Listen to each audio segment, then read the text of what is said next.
The 2022 Disasters Report highlights that emergency preparedness is only effective based on trust, equity, and local action.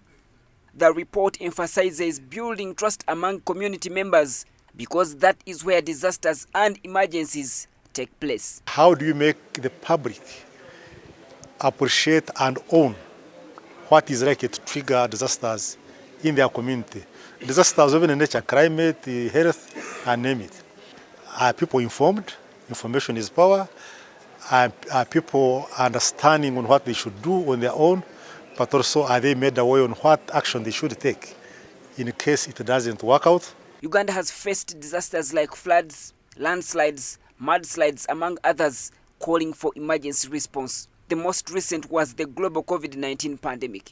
Robert Kwesiga, the Secretary General of Uganda Red Cross Society, says unless community members are empowered, any actions will be in vain.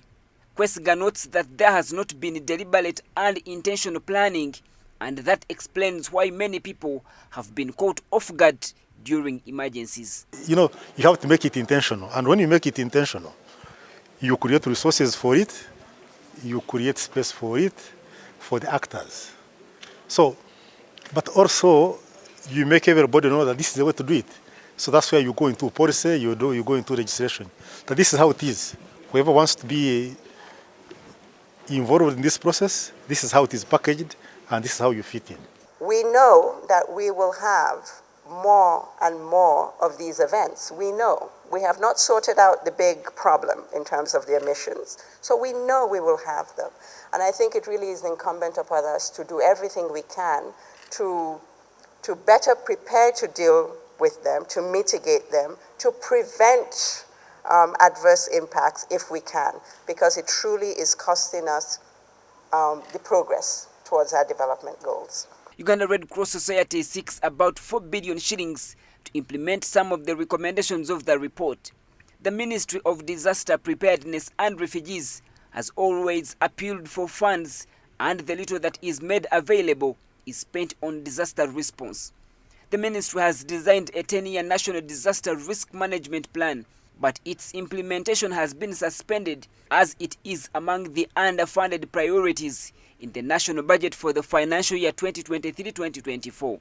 The State Minister for Disaster and Preparedness and Refugees, Esther Anyakun, acknowledges there is still a long way to go to achieve preparedness. When you are responding, because you mobilize as you move forward, but when you don't have that buffer, even it hampers your early response, because then you are not yet fully equipped and prepared to take action immediately. So the two go in tandem.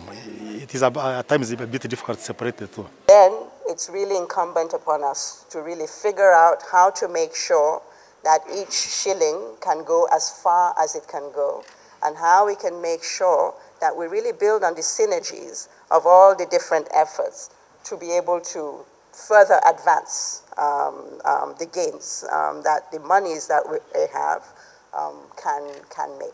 We are still experiencing the issues of funding, but of course when we come in a meeting like this, we're able to see the experience also, and also talk with our other partners and see how we can be able to work together.